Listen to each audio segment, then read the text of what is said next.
I wanted to try pushing you guys up a level today. This would be like, so shut that Chromebook, please. So we started out with like level one, where the A, B, and C values were all like cute and fluffy, like ones and twos and fours and stuff.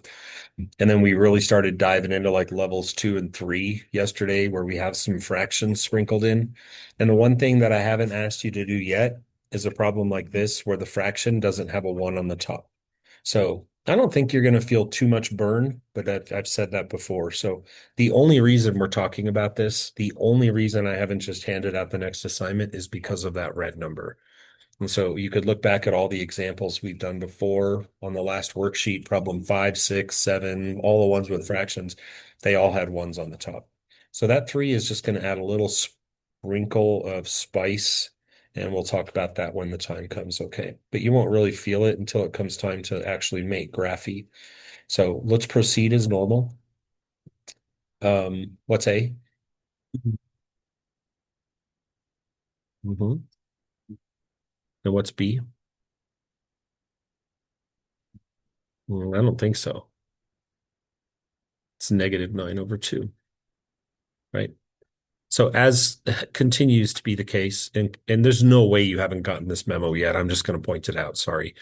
The purple box contains the number A, and the green box always contains the number B, right? Okay. And then, of course, we have our happy little vertex formula. And what is our happy little vertex formula? -B divided by 2 times A. And so we're definitely in the upper echelon here. Like this is going to be a challenge for us mathematically to work through this. So what is the opposite of B? +9/2. And then we're going to go over 2 times A. And 2A is going to be his own little math problem, right? So we're going to do 2 times A, which is 3/4. Good. So this is what it looks like in its sort of raw form. And now we have to isolate.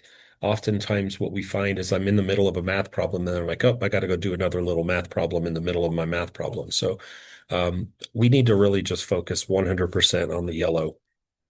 And we talked about this, so it's not like this is new. What's the trick to getting this problem done? The yellow? Put the 2/1. Putting the 2 over 1 is a money answer. So we're going to take the 2, stick it over a 1, and then we're going to multiply it by a 3 and a 4, like this, right?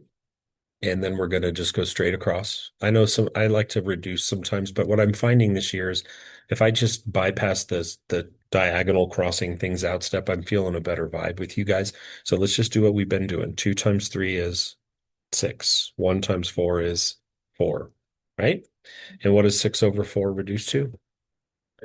3/2. So, and again, I can always do this since I'm recording, so like people can go back in time if they want to. So I'm going to erase this bottom before we did the work off to the side, and I'm going to replace the bottom with the answer to the bottom, which we all now know is this over here, 3/2. Got it? And that stuff we talked about this yesterday. It can be annoying, but the math is still what it is. Like it's not going to change. And so now I've got myself one big jumbo nasty division problem. And if I were to write the division problem out as a sideways division problem, it would look like this. It would be, there's my -B divided by 2 times A. Good. So that's the -B. That's the 2A. That's where we are. And how do we divide two fractions? Keep, change, flip, copy, dot, flop, invert, multiply. Call it whatever you like. So it's going to go to 9/2. That stays the same. The division becomes the times, and the 3 and the 2 switch places to become a 2 and a 3. Okay. So what is 9 times 2? What's 2 times 3? And what is 18/6? It is. So again, because I'm recording, I'm going to delete a lot of things off the board right now. You've been writing them all down anyways. So the one thing that matters to me right now is that when we did all that math just now, we got 3.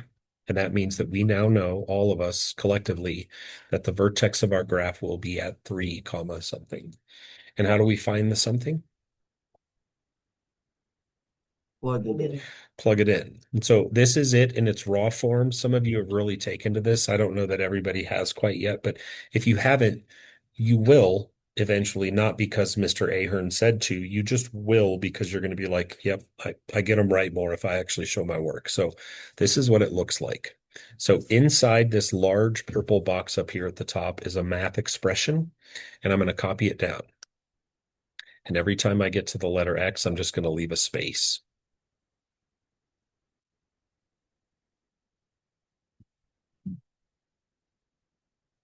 And into that space, or those spaces, excuse me, I'm going to put 3. And inside that purple and white math problem, there's a whole bunch of math problems to do. There's a minus and a plus and a times and a times and an exponent. Which one has to go first?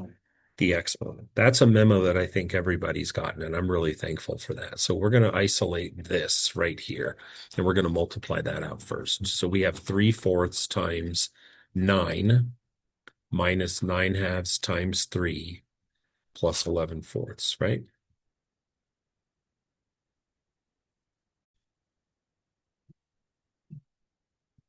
Right. So again, nothing pleasant or fun about this math problem that we're working right now.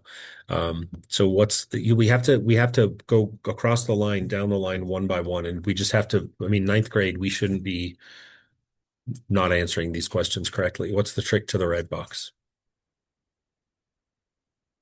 Put Put the 9/1. Yeah, that just needs to be a conditioned response by this point in time. What is the trick to the green box? Put the 3/1. So we're going to have minus 9/2 times 3/1. And there really is no trick to the white thing because it's just what it is. Good. So what is the answer to the purple math problem? 27/4. What is the answer to the green math problem? And then the white math problem isn't really a math problem, it's just a number. We were just talking about this in Algebra 2 today on a much different context, but why can't I do the purple, green, and white math problem right? Right. One of these things is not like the others, right? So the second denominator is like, I'm sorry, guys, like I can't, my bad. But we can fix it, right? We could just simply turn him into the same denominator as the other guys. What would we do to that green fraction to fix him up? Yeah, so we'll smack the top. I'm going to use yellow here. We're going to take the top times 2 and the bottom times 2, and then all will be well. What will be the new version of that green fraction? 54/4. Good, so I'm going to erase this and change it into 54/4.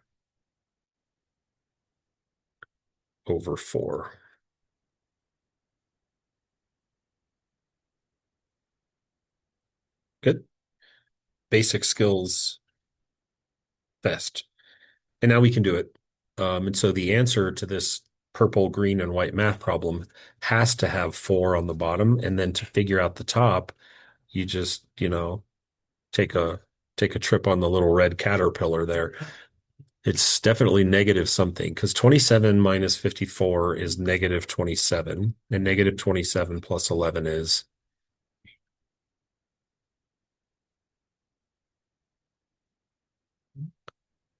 Yes.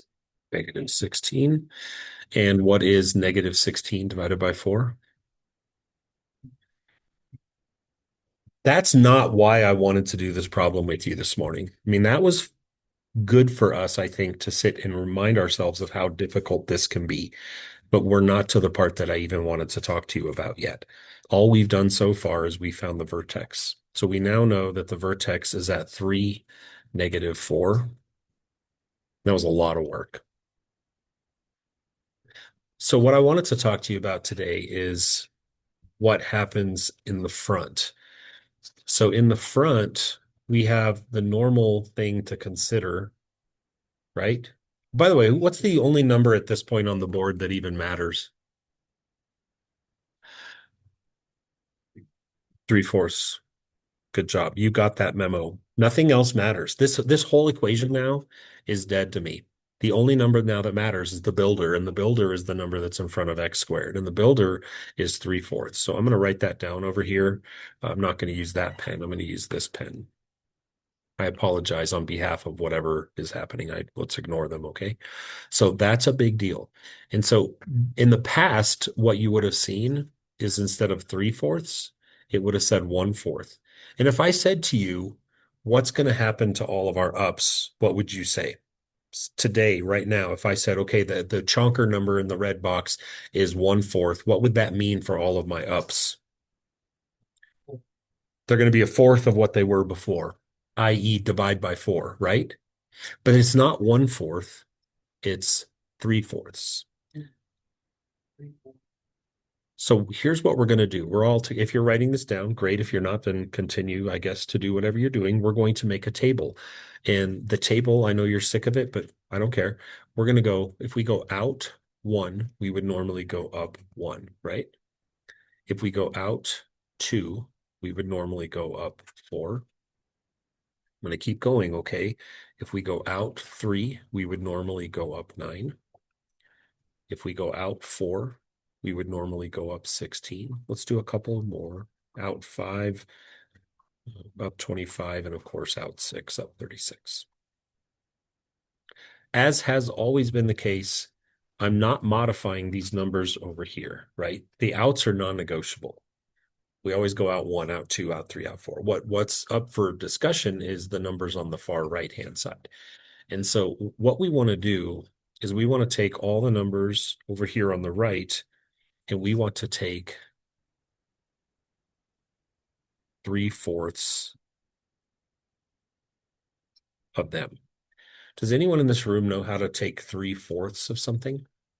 And try to explain it in a way that will make sense to someone that's maybe not as good at math as you are. If I just said 1/4 of them, what would you do? You would divide them by 4, wash your hands of it, and go graph the stupid point. What do you think it means when I ask you 3/4? You still divide it by 4. But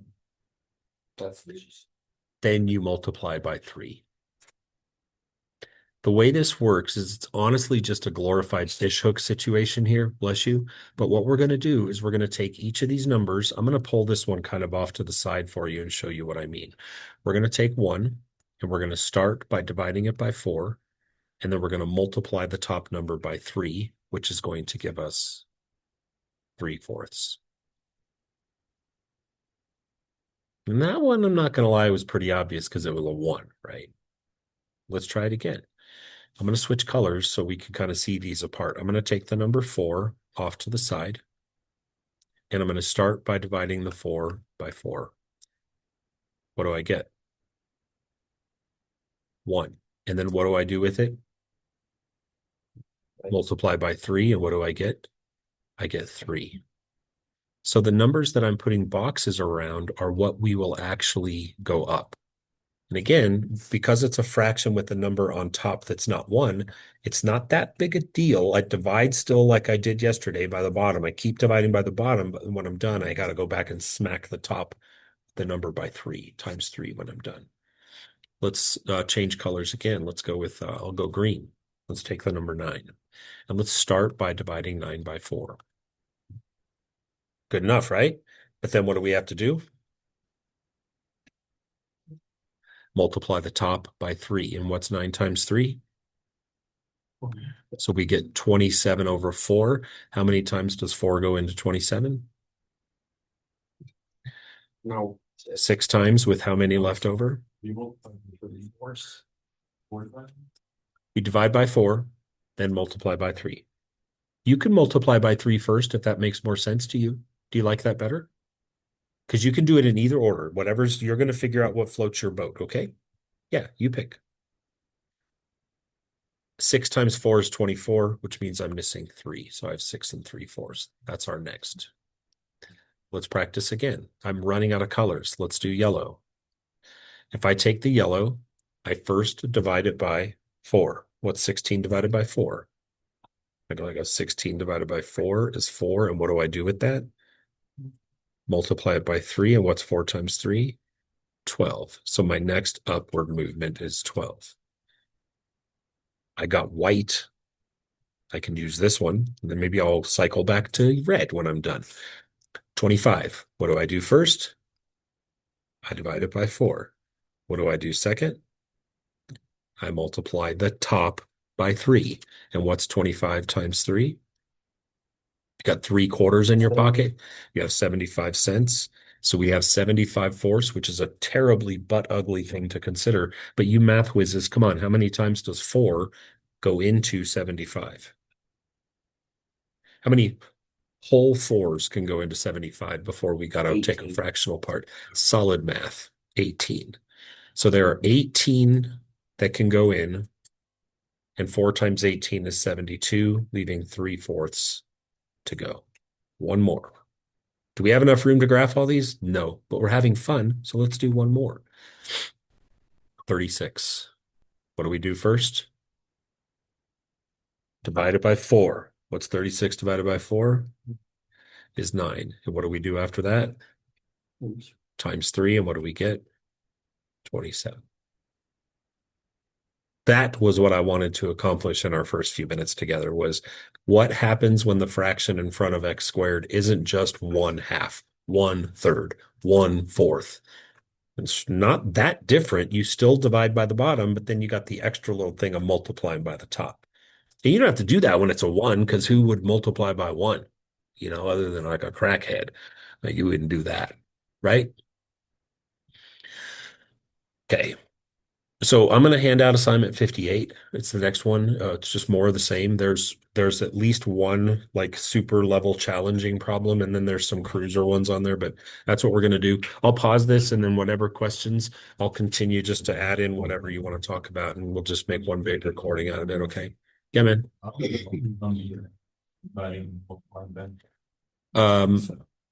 Let me get this assignment out, and then I'll come back and we'll do another example. Sound good? In problem number 1, assignment 58, let's write down our normal numbers. I'm not going to keep writing out, like, you get it, right? Out 1, out 2, out 3. You get that. What I need us to really write down every time are our normal ups or downs. It doesn't matter. Up and down is irrelevant when we're doing just the math. So here are the normals. They are 1, 4, 9, 16, 25, 36, 49. We could keep going if you wanted to, right? Now, in problem number 1 on assignment number 58, for this portion of what I'm trying to teach you, this is how I view problem 1 right now. I view it as y equals -2/3 of x squared minus I don't care plus I really don't care. Because I will care in a bit, okay? When we go grind through it and find the vertex again, I'm going to need to replace those I don't cares with the numbers. Right now, all I want to talk to you about is what are the real ups and downs, okay? So the only number that matters to me right now is red chonker box number. Good? So here it goes. One by one. I'm going to start with the number 1. So I'm going to take number 1 and I'm going to say, you, sir, have been removed from the general population. We're going to do math together, you and I. What's the first thing I'm going to do? By the way, y'all see the negative in front of this? You see it, right? It doesn't matter right now, okay? It just means all the things we're about to do are going to go down. So just ignore the negative. Good? Let's think of it as a 2/3. You ready? And if you're listening, great. If you're not, it's hopefully just because you already got it the first time and you can ignore me. Jency, are you with us? Good. Now, when I think of the number 2/3, walk me through it. What am I going to do to the number 1? There are 2 things. You can give them to me in either order that floats your boat. What 2 things have to happen?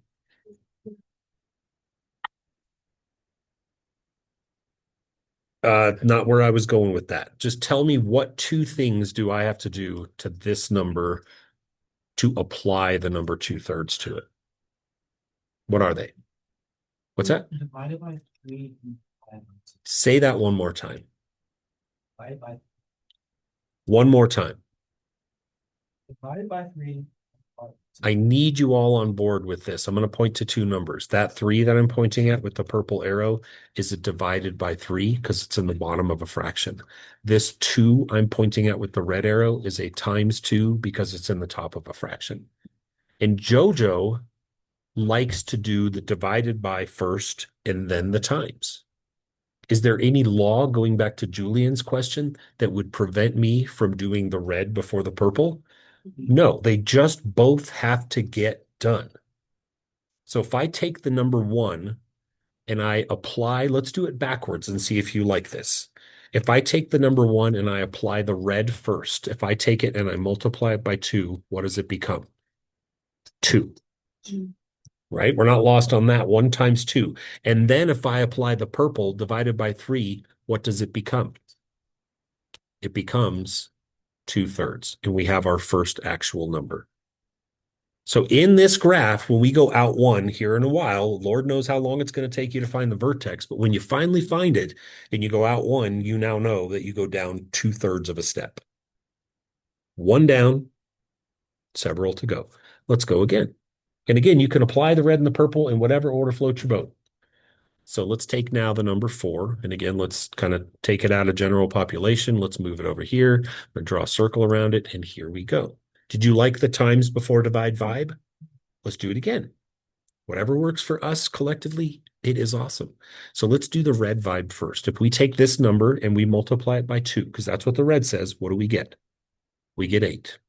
Now let's apply the purple step. Divide it by 3. What do we get?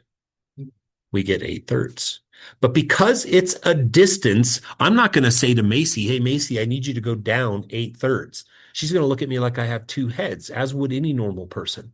So when we get improper fractions in this setting, we're like, we don't leave them like that. We do basic math and say, how many times does 3 go into 8? 2. 2 times 3 is 6. I'm missing 2. So it converts to 2 2/3.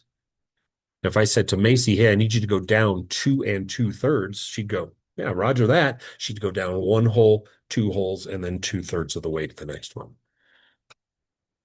Let's go again. It's 9's turn.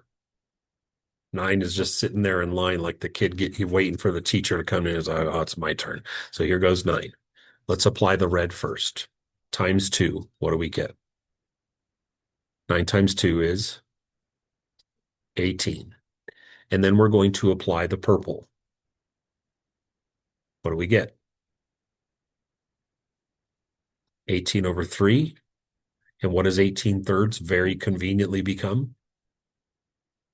6. 6. These numbers on the right here, I'll draw rectangles around them just in case you're not seeing how important they are. These are the numbers that are going to enable you to make your graph on problem 1. Those are your actual downs. They're the normal downs times 2/3. Let's change the order this time. Because maybe some of you liked it when we did the purple before the red. I don't know. Listen, if you're getting them and you're not just typing them in a calculator, I'm a happy man. If it's not exactly the way I'm doing it, I'm still a happy man because you're doing math. You're not just letting your little machine do it for you. This is great. So let's take the number 16 off to the side and let's begin. And let's do the application. This time, let's apply purple first. What will 16 become if we apply purple? 16 over 3. Fine. And now let's apply the red. Times 2. What do we get? 32 over 3. We'd have still gotten that if we did the red before the purple. Are you picking up what I'm saying? Are you buying what I'm selling here? Red before purple, purple before red. I don't care what order you do it in. You just have to do them both. 2/3 means times the 2 divided by 3, or divide by 3 times 2. Don't care. How many times does 3 go into 32? Solid. I mean, we could keep going if you want, but I mean, you get the idea, right? So whatever fraction is in the front of x squared, if it's got a 1 on top, then it's just divide, like divide by whatever's there. But if the number on top is not 1, then you add a step. You have to times whatever that number is, right? Good. You good? So, Fire away. so when it's just like a 2x. Oh, then those, Multiply. then it's just multiplied by 2. Yes. Okay. Yeah, so if it's just some Number, they get special privileges. fractions, we have to treat delicately because teaching ninth grade for a living, I just know that it's not everyone's cup of tea. But a whole number like 2, you just take your normal numbers, your 1, 4, 9, 16, whatever, and you just double them. They become 2, 8, 18, 30, like, right? Easy peasy. Yeah, no fraction, you just multiply. Yep. Any other questions? Okay.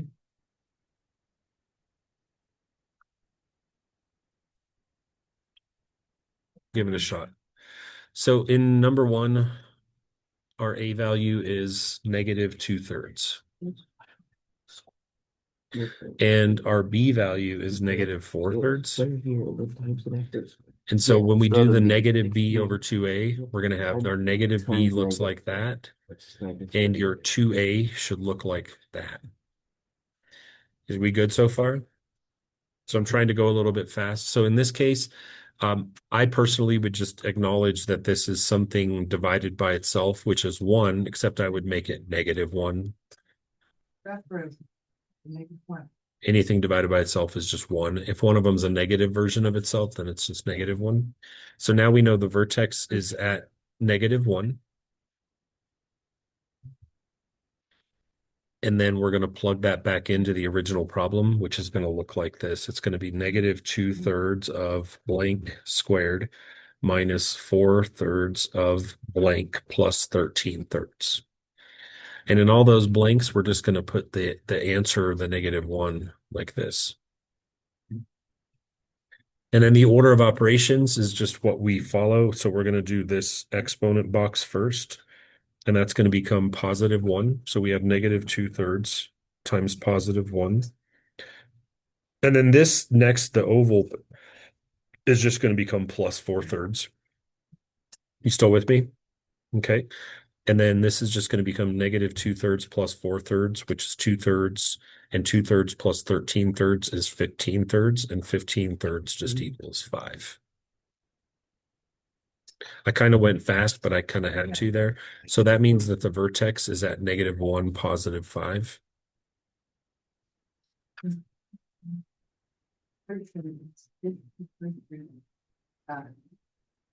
And then the numbers that you're going to use, once you go left 1 up 5 and make your vertex, all these numbers on the board in the purple and red boxes are the numbers that you're going to go down. So like you're going to go out 1, down 2/3, out 2, down 2 2/3, so on and so forth. Got it? Yep. Thank you. Well, even if you don't, I still got it.